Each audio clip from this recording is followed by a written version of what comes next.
supernatural? Do paranormal, mystical, and spiritual dimensions really exist? Is our reality influenced by beings on other planes of existence? Join our roundtable, bring your stories, and take your place at the Mystic Circle.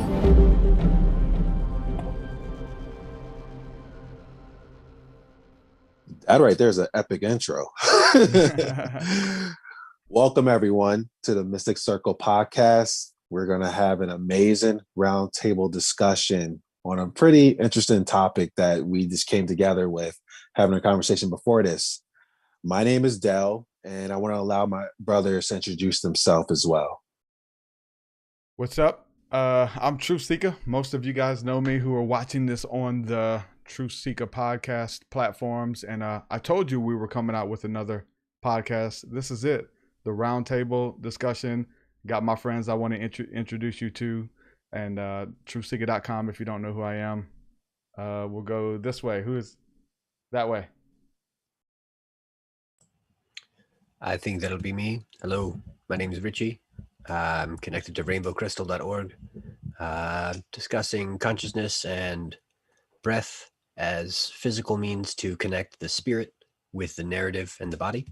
I'm excited to be a part of this, and on mysticcircle.net on Wednesdays, kind of like a physical firmware upgrade. Talk about ways to release your body of any stress or stuck emotions that might still be there, and really physical, mechanical ways to embody some deeper teachings. Daniel? Yes, wonderful. Thanks for having me. My name is Daniel Lovett, and author of the book The Christian Mystic, which might come out eventually in full. You can download a sample of that at thechristianmystic.org. And yeah, I just love all things mystical, and I've just been on a mystical ride with my bros, and with of course my biggest bro of all, Jesus. So, yeah, it's awesome to be with you guys tonight. How's it going? My name is Adam Sarseed Bay. I'm a spiritual healer, as well as a teacher, messenger, talk about all walks of life. I'm very transparent, so I don't really just stick with one selective belief or structure, but we look at everything as a whole and try to figure out a way to unite everybody through diversity. That's one of the key things that I really try to focus on. We talk about a lot of other interesting things as well, and just trying to set everything up to get these things going here. It's always awesome to hang out with all these guys. These guys are really amazing people. Yeah. Love the energy in here. And thanks for introductions. And for those of you who don't know, we do have a website called Mystic Circle, in which you can go to at mysticcircle.net. And besides the second half of this conversation I'll be on there, we have upcoming webinars, we have nightly sessions happening. And for those of you who are interested in going over, because I'm pretty sure this second half, once we're nice and warmed up with each other, it's going to be a pretty powerful conversation. We are offering a 7-day free trial. So 7 days of the fun, and get to see all the different powerful messages in all different flavors. It's pretty much, I feel like saying it's like a buffet. Go to the buffet, see what you like, and then from there, you can be able to pick what you like and get more of it. So the website is, once again, mysticcircle.net and /ODM. And also about the upcoming webinars, because I wanted to allow Truth Seeker to really talk about these things. And they're very exciting webinars. In which I had this conversation before, I was like, I feel that he should share it because it's his energy, his excitement, and you guys can really feel it. So Truth Seeker, speak your truth about that webinar. Sir. The webinars that are coming up. So we just had the first webinar last week before last with D. Wallace, and I've been saying her name as much as I can. That's the mom from E.T., man, who came on and did a healing session with us, a pendulum reading. And you're talking about a lady who can own her energy and knows what she's talking about. It was a beautiful session. So we was able to have her on for our first webinar. That replay is available at themysticcircle.net. You get access to that. But the next one that's coming up, I'm super excited about it as well, is a lady by the name of Miss Jill Matson. I've interviewed her twice. She is an expert in the field of, I would say, dealing with the mystery schools. What I mean about that, the forgotten traditions of our ancestors: sound, healing, energy, vibration, spirit travel, working with the ancestors, angels, like all of that stuff. And she's a freaking master. And I'm saying that. She wouldn't say that. I'm saying it. She is amazing. She doesn't just walk in head knowledge. She carries it in her auric field. You can read it on her face that she truly believes this stuff. And she's just an amazing person to be around. And I get goosebumps and chills just listening to her share her truth and walk in her power. So that webinar is going to be live with a Q&A. Channeling Heaven is the title of the event. It will be airing on themysticcircle.net on April the 22nd. So if you'd like to be a part of that, your membership gets you access to that, or you can buy just a ticket to the event. It's a ticketed event as well. So it helps us keep going what we're doing and branching out to bigger venues and working with some beautiful people that we had the chance to work with, again, like Dee Wallace, which was amazing. So that's the webinars so far. We're going to do them every month, but that's what we got. Awesome. And thanks for sharing. It sounds very exciting. I definitely signed up. You sent me the invite. Oh, yes, I'm in there. So let's have some fun. So the topic that we collectively decided to talk about today is on reviving our indigenous dimensions.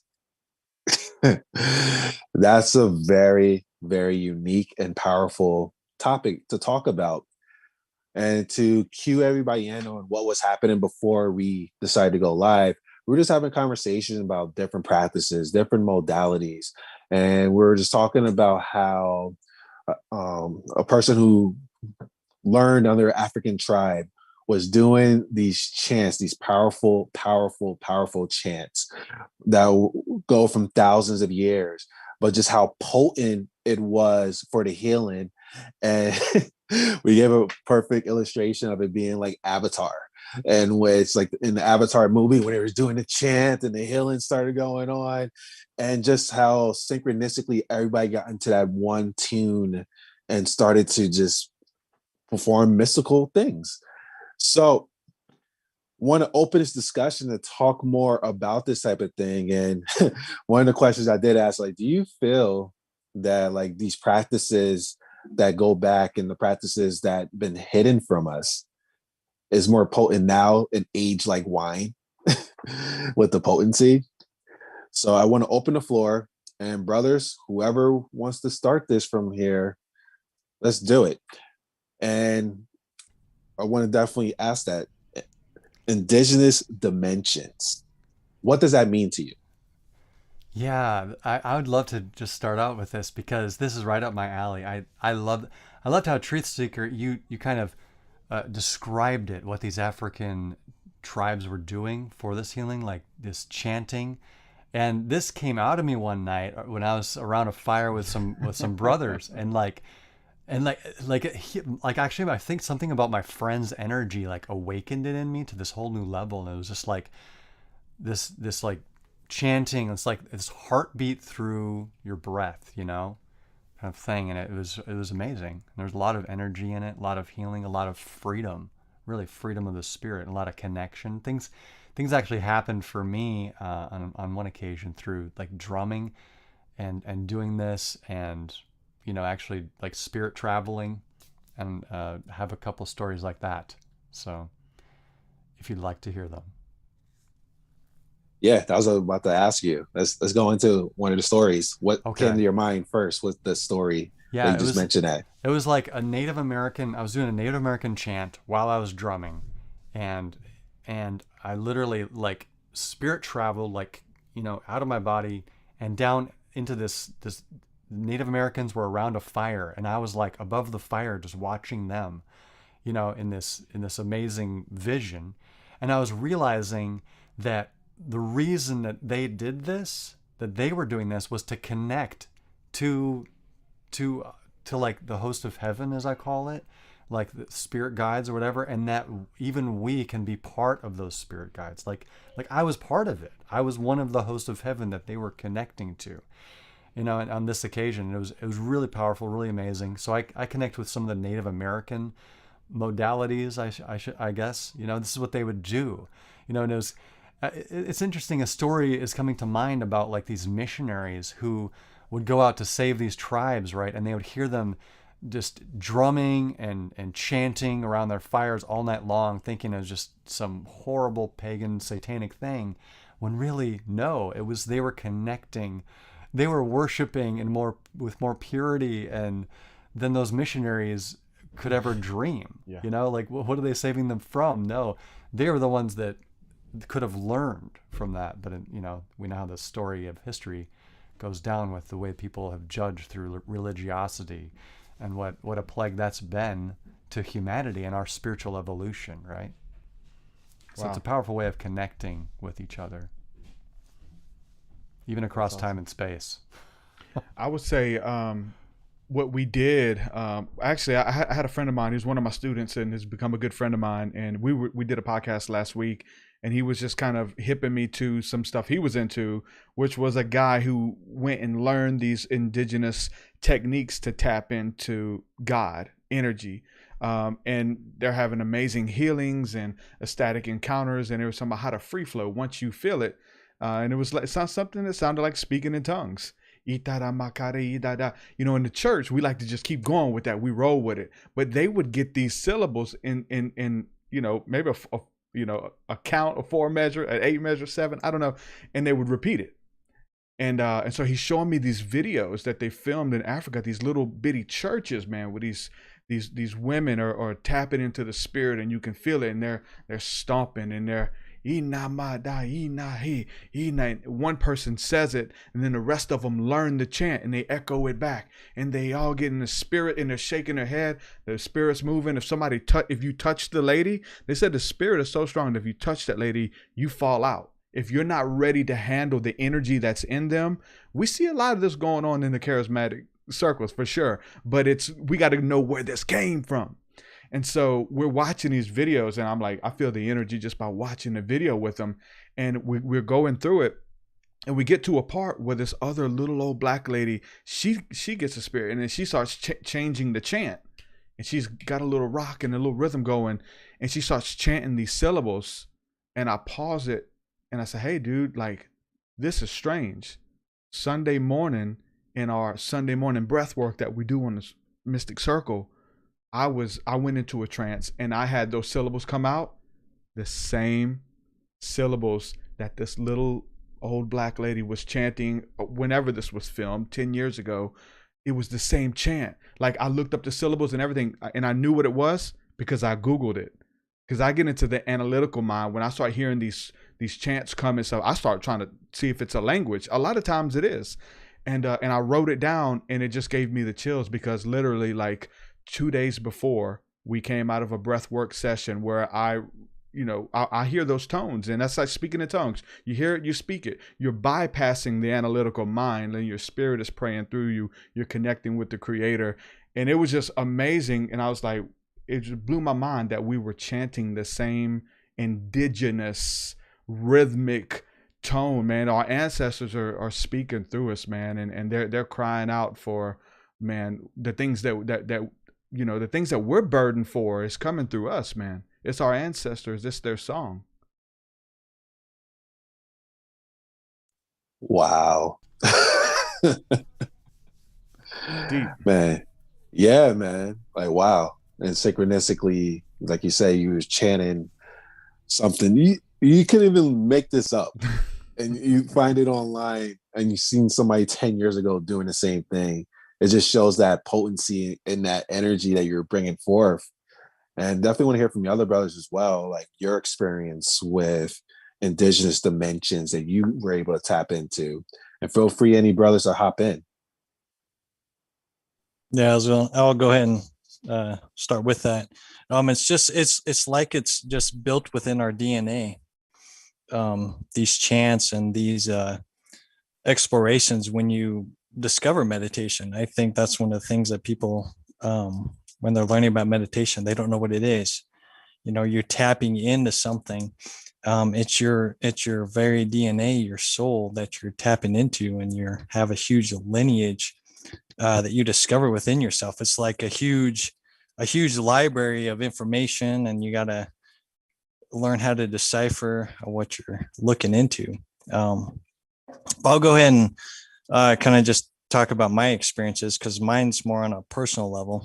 Um, Back in 2010, I had a spiritual awakening. Got visited by Christ, by a being, and a couple other ones, and they were showing me the ways of the world, and they were showing me I need to go deep within myself to learn more about um, the self, what was within, because so much of us who don't have a legit spiritual experience, like I was born and raised in the church, so I have outside knowledge, but I never knew how to go within myself, discover the kingdom of heaven within. So I had to learn about all these meditation practices by myself, because back in 2010, there wasn't a lot of YouTube videos that taught you this stuff. So it was all about self-teaching. So all I had was Christ as my guide, going through deep meditation. So you had that inner voice. And, at the time, I had these beings that only I could see, right? And it sounds a little out there, but a lot of people have those encounters. So they were teaching me all these things. And that's where I learned more about, hey, you're digging through all the junk from the world that's taught you, and your soul is in bondage. It's trapped. The real you is trapped. So you have to learn how to unlock your soul and start to repair your DNA. And I had to go through a lot of healing.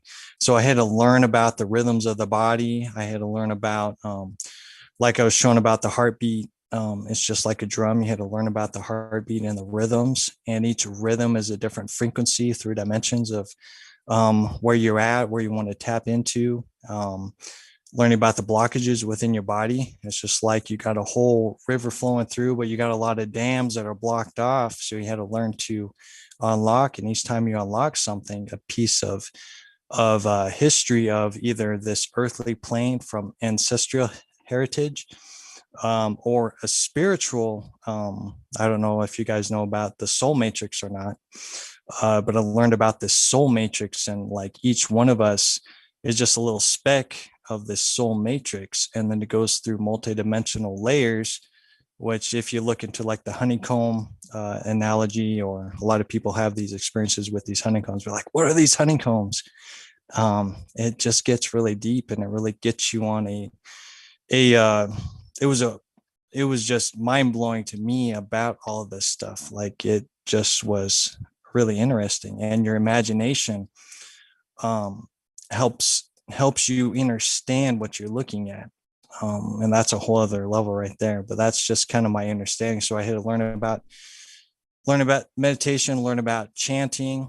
I learned about speaking in tongues from the Bible thing, and then I learned about light language too. So I was like, okay, so these are just terms, but what is it? So I just started to learn about just fluently speaking through. Didn't know what it was, but I knew it was repairing um, my being, and it really, I could be in tune within myself, and stuff would come up, whether it be trauma or things that I need to work on. Every time I was speaking that through, I could just feel different frequencies and waves uh, that went through. And later on, I didn't know that, I thought it was just some weird language that only I knew. But as True Seeker stated, and a lot of you guys stated, is that you can actually look up what you're speaking and see what tribe you may be linked to. Your DNA is a huge part of it, because it's already built in you. You're just speaking it, but you don't know what it is. Just like what I learned, right? Let's see if I can say this, but like it's Hasumakia Karamanu, Hasumakia Hanamanu, Hasumakia Hanamanu. I looked into the translation of that, and it is the mother goddess of the earth. It's a constant thing, but the mother goddess of the earth. And I didn't know anything about that until very recently. And I was like, wow, that's very interesting, because I'm very in tune with the earth. I'm very passionate about restoring the earth's order, restoring and helping people learn how to self-heal and self-grow and things like that. And that's all because of my experience in 2010, right? And it just evolved from that. So I have that inner experience and exploration to kind of help people know of what they're looking for within, right? It's not just take my word for it, but learning how to intertwine it into your practices, whether it be spiritual or religious wise, and learning all about yourself. So anyways, I could keep talking, but yeah. Oh, I was about to say, keep on talking. That was some powerful, powerful things right there. And you just, whew, my own mind right there, just tapping into your own unique DNA that we have. And there's so much powerful tools and messages that we can get when we actually go within and start to do that. It's monumental. And it's like the title of this, stepping into that dimension, that the dimension of getting all the information. And speak about this title, I didn't forget about you, Richie. I want to hear from you and your experience, because you created the title of this conversation today. So definitely want to hear from you. Blame him. Sure. Dang. Gratitude. Yeah. It's all on me. It's my fault. I got you. I'm the one who put the words together.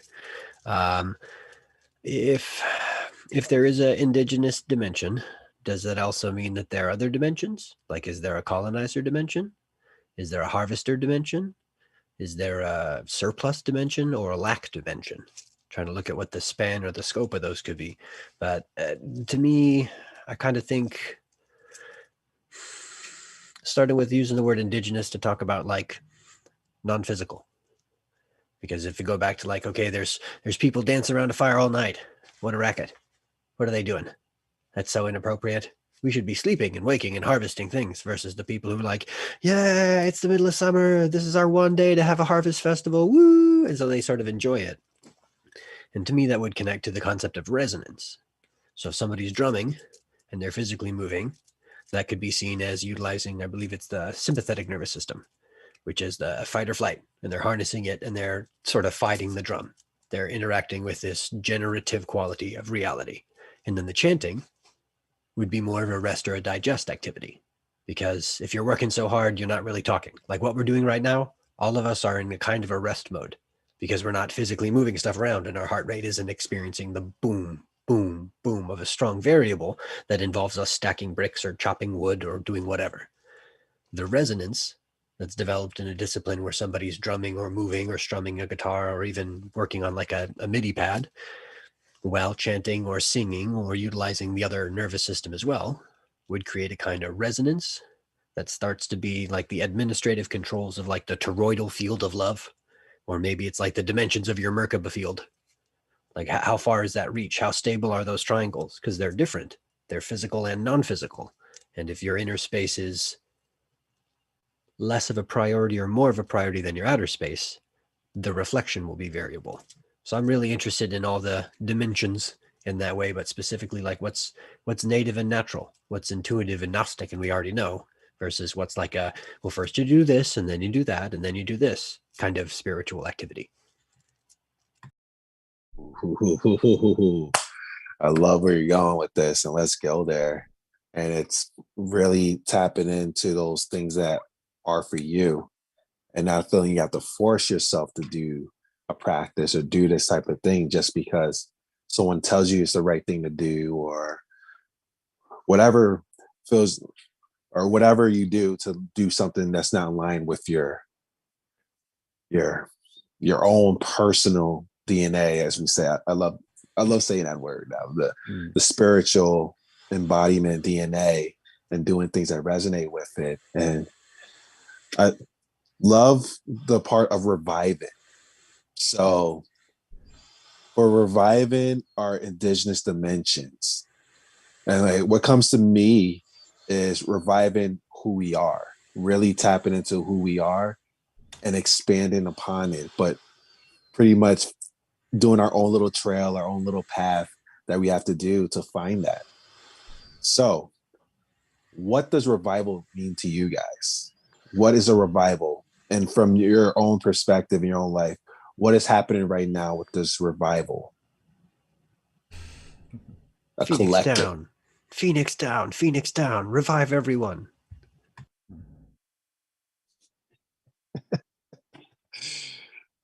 Chime in, brothers. There you go. What do you, I'll just drop something on it because I was just there. The reviving, again, kind of would imply that it's not at full function, at full force. If it was fully operational, there wouldn't be need for reviving anything. And a recitation or reviving or kind of bringing back to would imply that there's also a purpose or a need for it. It's not like our indigenous dimensions are turned off and deactivated and that's the way it's supposed to be. Maybe we need to see that we are naturally indigenous people with technology. So now we have to create a different understanding of what that looks like. But I was just here. So other thoughts? yeah, I want to piggyback off of that, of the technology and getting back to who we were before the technology. Do you feel that technology, and it's a great tool because of this, what we're doing right now? We're connecting to people who are listening right now. And also there's just so much information available at our disposal, especially when we find something that truly resonates with us, we can find it like that. So it's like the energy of abundance and infinite. But do you feel that with all this information from technology and stuff, we may have started to like put in the back burner, like those powerful modalities that we can do and that connecting to nature, connecting with others, going out and really seeing the beauty of the universe unfolding in all the different ways? That's a universal question right there. Because I personally feel that it could be, but it's like I'm not shaming the internet because the internet is here to show us the potential. Well, for me, I feel that the internet is here to show the potentiality of what is and exactly this energy of effortless and like quick things like that. But also, as within, so without. So, do you feel like we have our own internet within us? Yep, for Yes. sure. And I'd call it the living Akashic Records, also known as the host of heaven.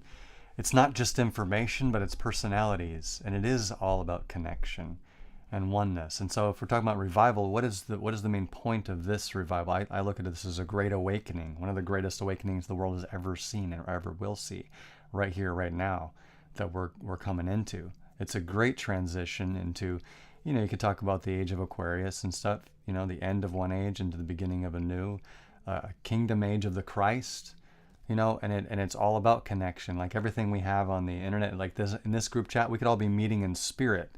If we're at different points on the planet, we can just like astral travel to meet somewhere in spirit, and it'd be totally like legit, with Christ too. Like we can pray for it. Like that's how I've experienced it. I've prayed because people get worried. They have this religious background or religious programming of like, is this okay? Is this taboo? I mean, I know some viewer right now is thinking that, but like, I believe that the Apostle Paul did it. I'm with you in spirit. He even drops some hints there. I'm with you in spirit.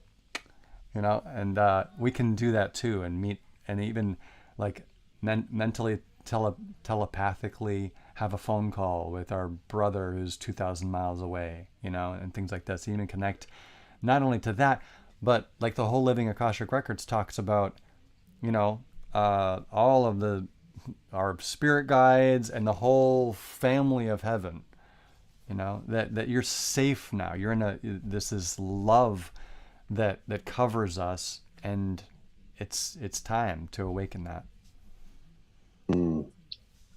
I love that. I love that. And the Akashic and the internet within us and agreeing with that.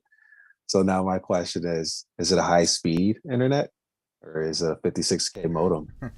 I don't think that spirituality has ever been like a fast food thing. It's not like a drive-through.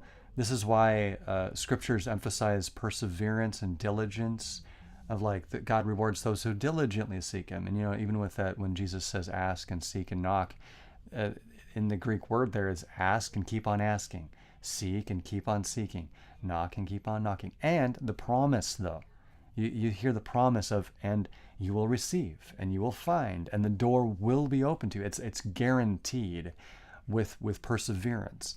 And perseverance creates character, and it creates the capacity within ourselves to fully appreciate and fully, you know, savor those things when they do come. So it's a growth journey.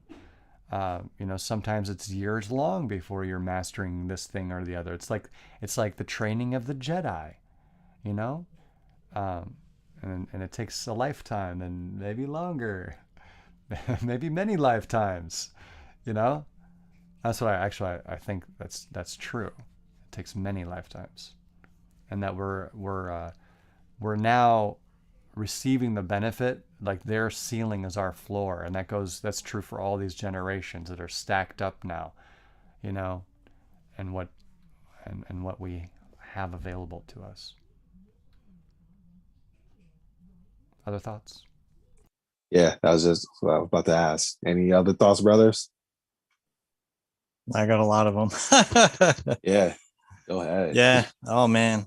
I want to kind of just vividly just talk about like a revival. I mean, you know, we can view that as a revival, but I think it's just that we're remembering.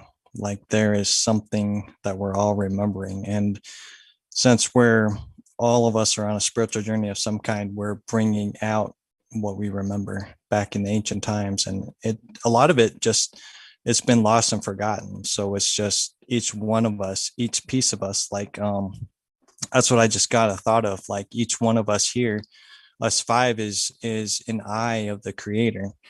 So we get to experience all these things differently, but the Creator is one being experiencing all of these things at the same time.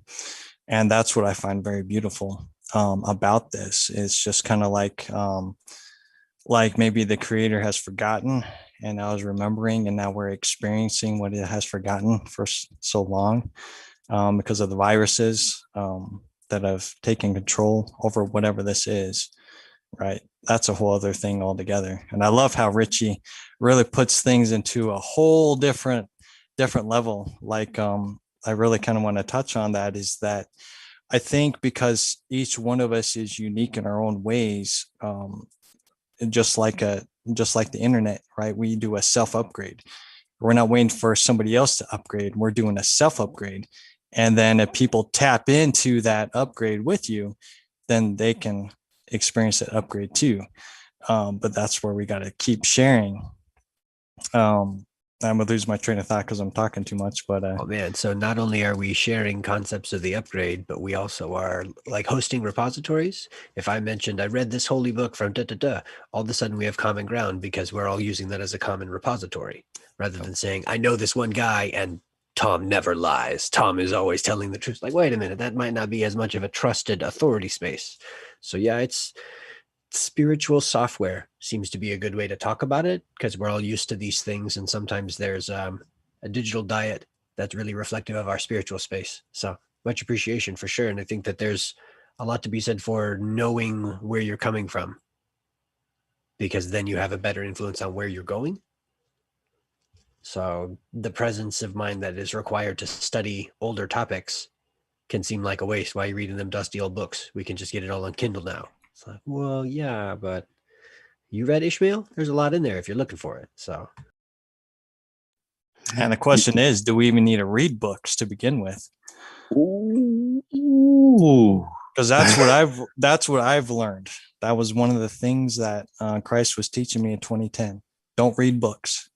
You need to be authentic as possible, because if you read books, you're going to be influenced by those books. And that's what I was learning throughout my life, is that we're very influential. Like if we don't have a point A to point B, we're going to just kind of follow the crowd. Monkey see, monkey do. So everything needed to be truly authentic. So I did not read any books. I bought like one book about astral travel because I had no idea what the heck it was. I was like, I don't even know what astral travel is. So I bought that book, checked it out, it didn't do me any good. But that was the only other book. The other book that I bought was Truth Seekers. Those are the only two books that I bought in that 10-year journey. And it makes things very authentic. So you're not just being repetitive, but because the world is so vast, even if you don't read books, you're going to talk about something that's in a book. So that person's perspective is going to be, oh, he must have read that book, so you must know about its author. But if you don't know the author, then be like, hey, I don't know, man. I just talk about my experiences and encounters. And that's just part of being authentic, and just sharing that out. Daniel, what's the scripture where Jesus says that, like, if I were to, I think it was Jesus, but if you were to write down all of the works that Jesus had ever did, you couldn't fit it in all of the books in the world. Do you remember that scripture? Yeah, that's in the end of the Gospel of John. It's how the Gospel of John ends. And yeah, speaking of common software, the scriptures, right? There's a trusted source and guide from which to have all manner of conversations about spirituality.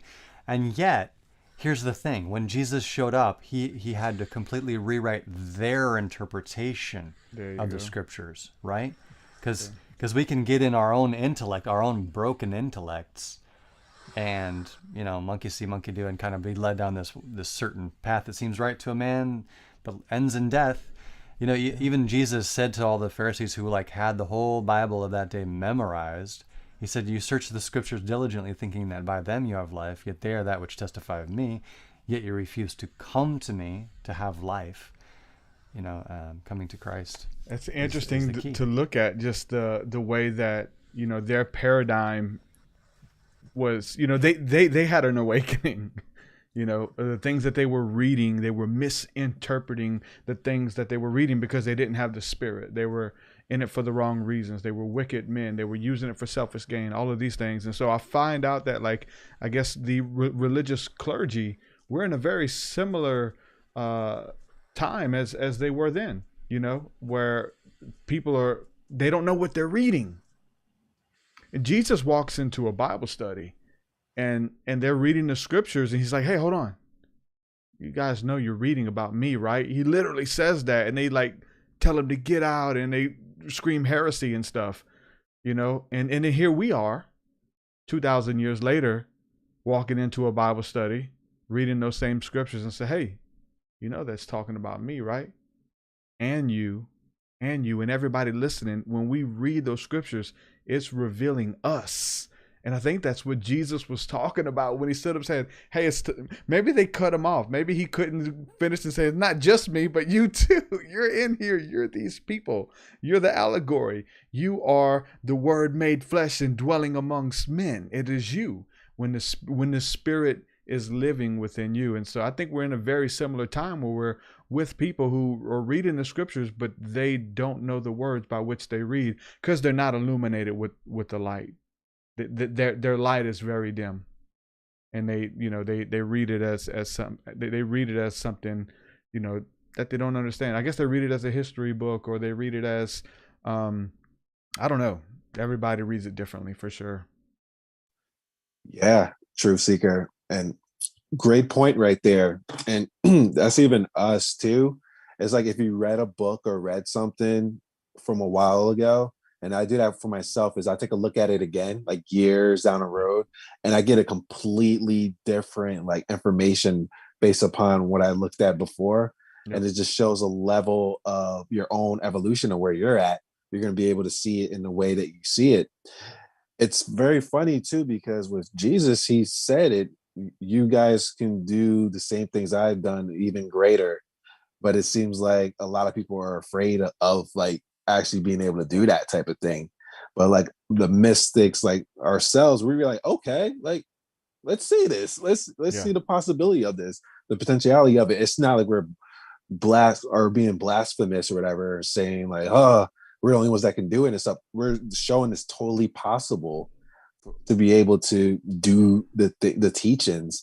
And it's just crazy because I look at Jesus' teachings now compared to looked at it when I was a kid and being just told the things, and I'm like, whoa, it just shows how potent his parables were, because people still don't get Yeah. it.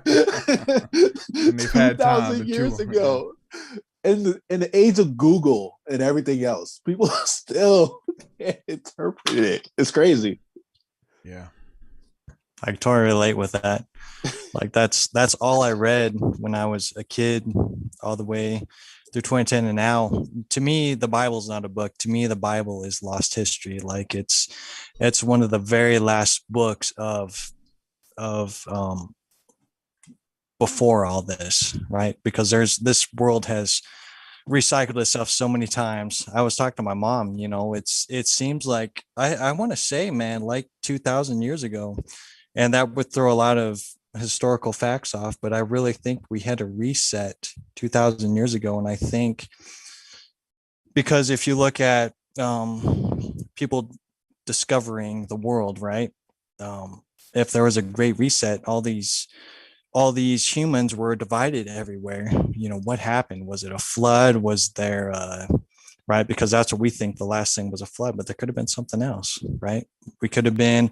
My thing is I wonder if like our ancient ancestors went underground and then they reemerged from wherever it may have been, because I find it kind of hard to believe that everybody would have been on ships like Noah. But it's possible. They It's went into the possible, mountains, the Caucasus right? Mountains. It may be, yeah. The highest tree stumps or whatever. It But did. Yeah. but Europeans yeah, was in the mountains.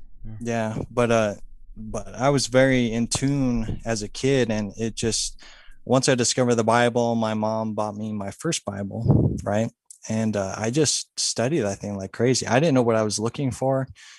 I just knew that this being was with me, right? The label is Christ, very similar, learned about it. And I just kind of just kept dissecting it over and over again, reading Revelations over and over and over again, trying to figure out the symbolisms, just learning about the history of Christ. Because that was very fascinating. It was the story of Christ. I didn't care much about the Old Testament. And honestly, man, if I ever read the Old Testament, it was like the Adam and Eve story, because I was just kind of curious about the creation of things. I'm like, how did the world even start? Like, that was very fascinating to me. But I always read Christ's story over and over and over again. It's just because he was so unique and stood out among the crowd, right? And I think that's where we all feel, if we've had a religious background, we kind of relate with Christ, because we kind of feel out of place, right? We're trying to mingle in with other people, but we don't just really fit in, because it's just, we want to have a deeper discussion like we're having now. Like, these kind of deep discussions are very rare in the physical reality, but on the internet, you can just find everybody, get them out of their little cave, and just start to have a deep discussion.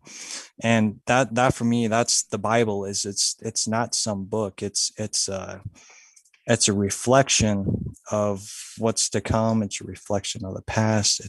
It's astonishing, but it's just sad the translation isn't there. So you have to dig deeper to find out what you're seeking within that Bible. Because obviously, if you're reading a book or a Bible or something, you're seeking something. And once you find that answer, it's awesome. But the Bible always keeps you searching more and more and more and more. You hit a powerful point right there. And with reading something and also doing the contemplation of it and digesting it and going within. And it's something that's not really out there taught of, let's say, like reading the Bible, but then also like integrating it, contemplating it, embodying it, the embodiment type of thing.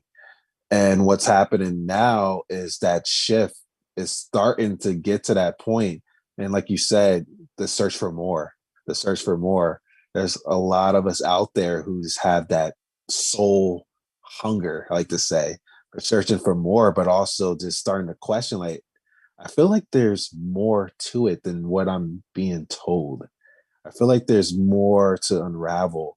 And even like for myself, I got very curious. I'm like, they say out there the universe is billions of years old. So I'm like, where's this other millions of years of information? What else is there? besides what I know right now.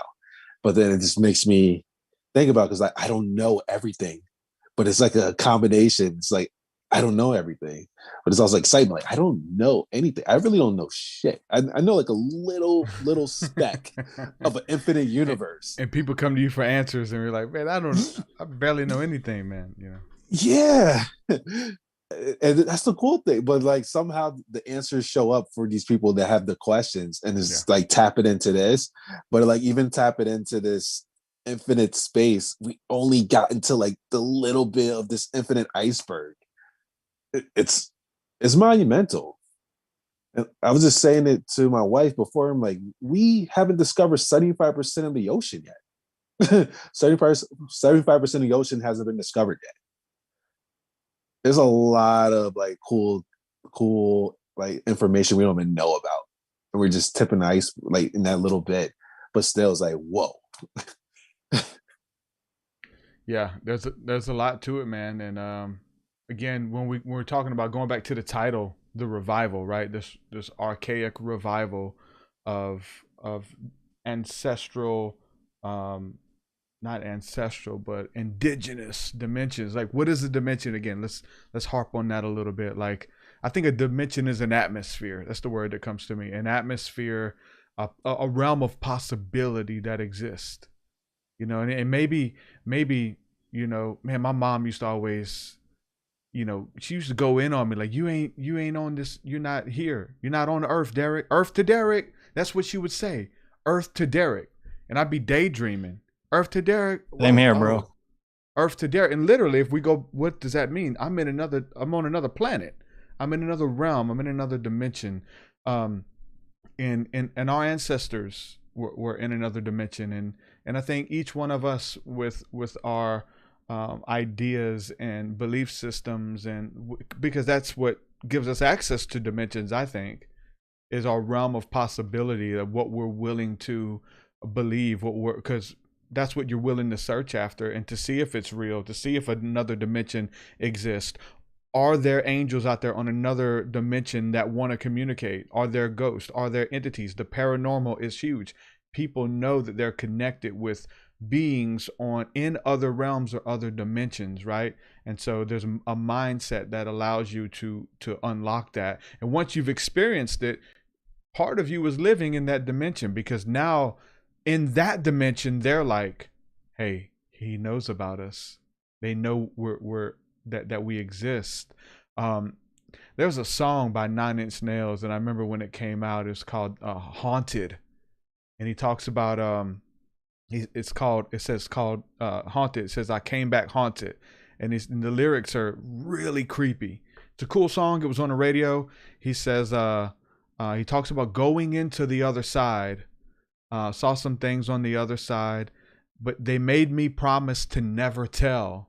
But you know me, I can't help myself.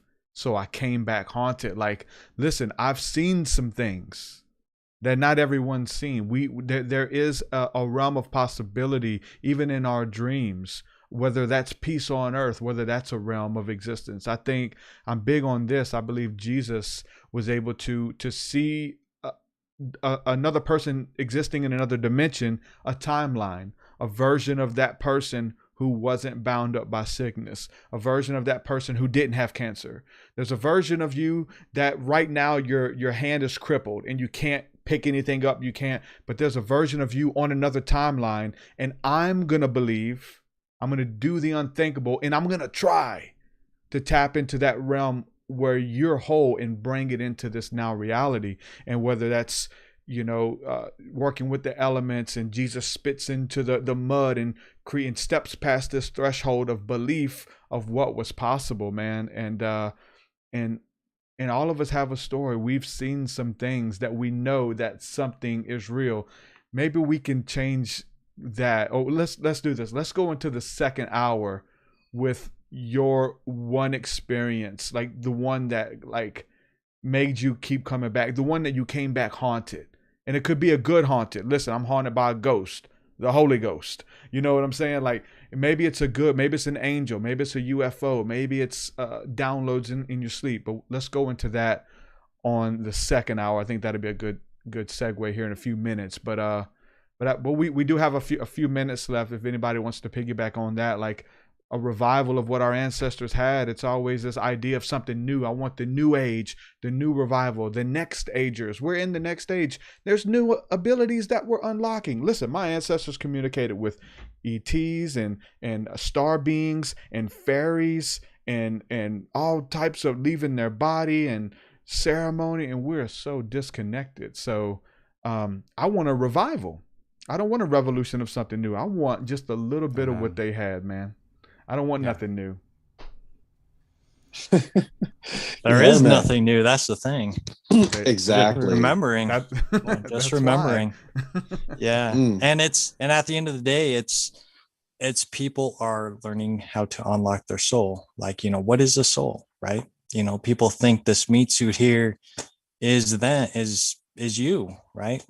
But this is just a vehicle that holds your soul to experience and encounter whatever this is, right? And that's the revival is realizing that you are something special. You're something important. You're not just a Joe or a Sally that walks around, pays their bills, and works all day long. That's not why we're here, right? That's the enslavement part.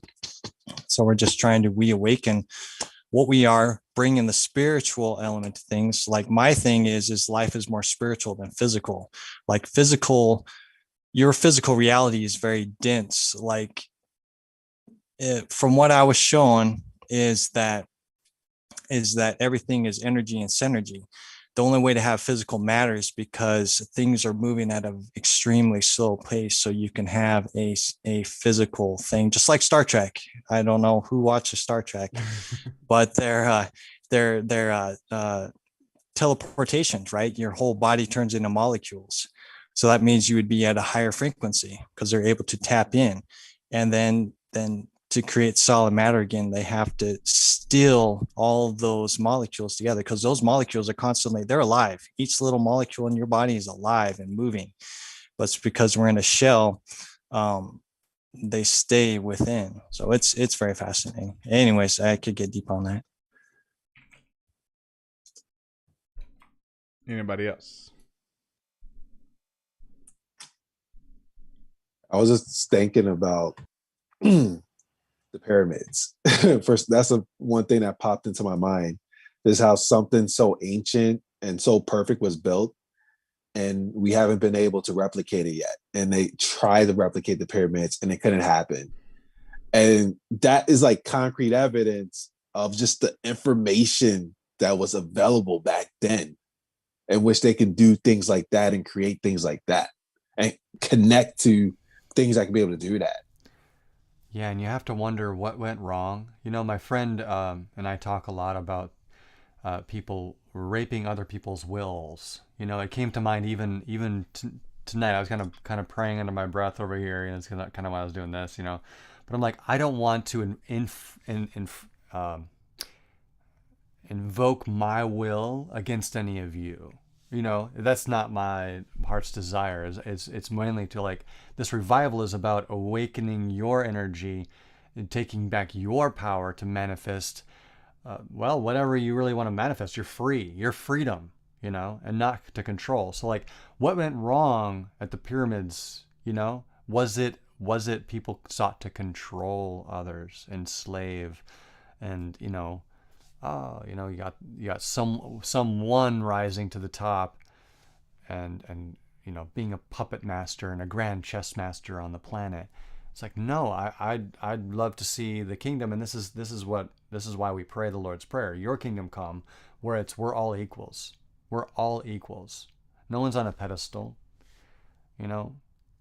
So that's the kind of revival I see, is freedom. Everyone having their own power, like the scripture says, everyone has their own fig tree and their own vine, vineyard or whatever, and your own peace on this planet that He's given us all. That's deep. And I was going to talk about this earlier, but with the pyramids, and then some about the Vatican building or whatever. And because if you look at it, I think it's the Vatican, right? if you look at it from airplane mode, it looks like Ishtar, like the thing for Ishtar.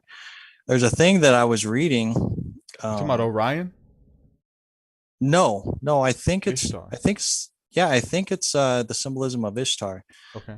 You guys would have to look it up and research it. But Vatican City, Vatican Oh, City, Vatican. I shaped thought you were like, talking about the yeah, pyramids. Okay.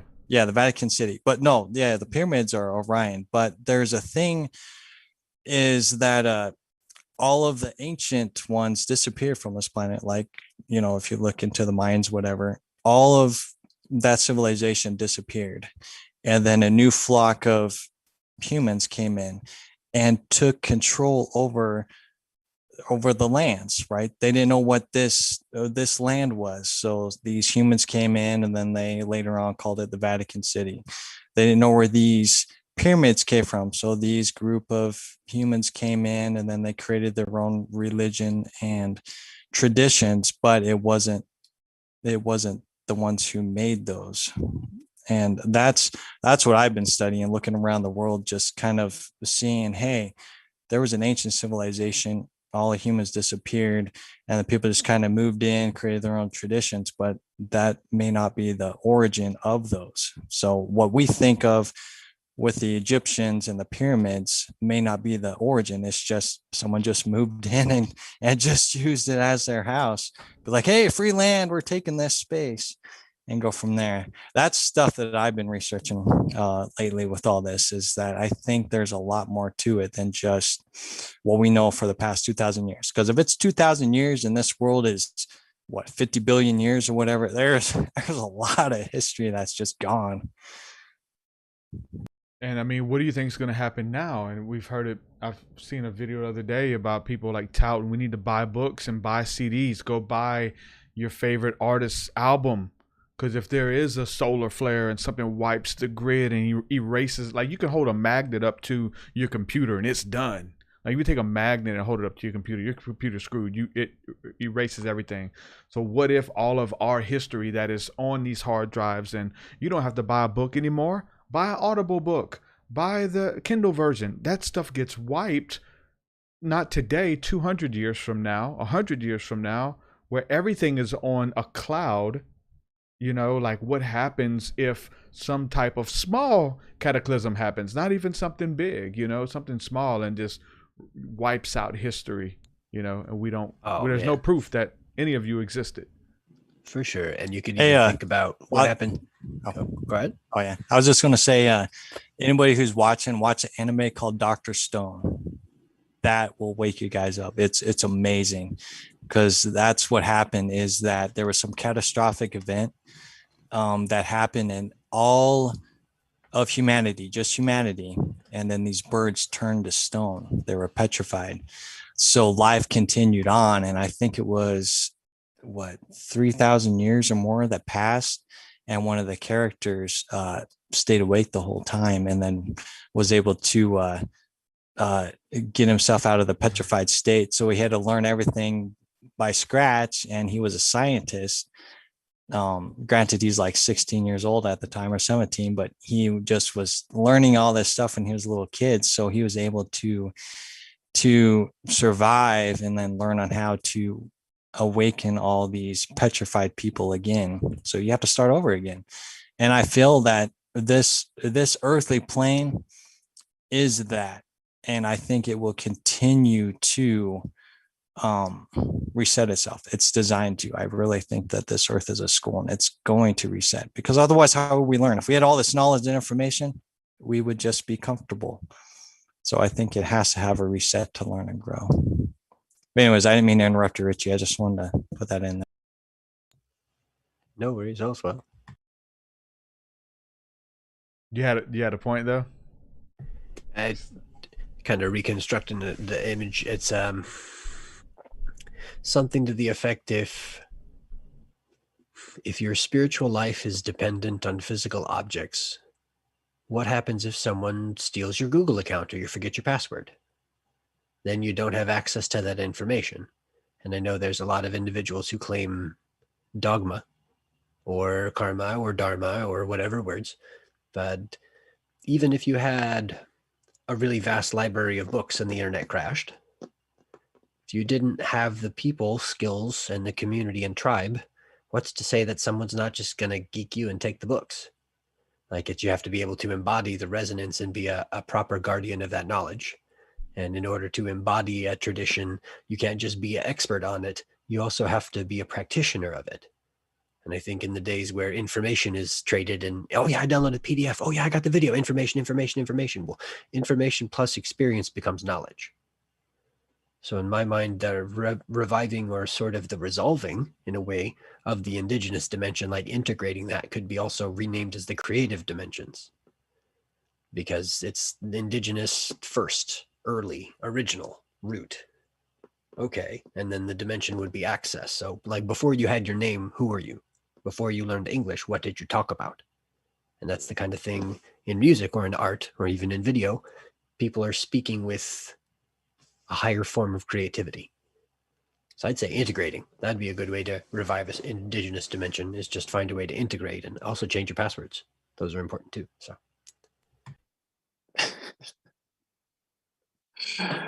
this was an amazing conversation so far. And we're going to go into this second hour. And as I mentioned before, for those of you listening, we do offer a 7-day free trial. So log in on and get in there. You'll be able to see this second conversation that we're going to get into and get very more deeper within this. It's been deep as hell already. And really tapped this infinite pool that we're going into. So the link for it, once again, is mysticcircle.net /ODM. So click that, join, sign up, get your 7-day free trial, and you get to see this conversation and some additional things we have coming up this week.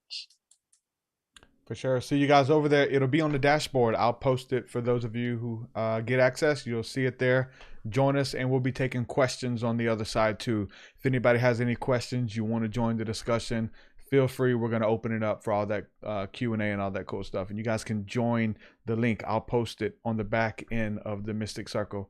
It's themysticcircle.net, THE-mysticcircle.net /ODM. Make sure you guys sign up. Check it out. 7 days free. Why not? See you guys over there. Peace. Hour 2 is for initiates. Unlock premium content at www.themysticcircle.net.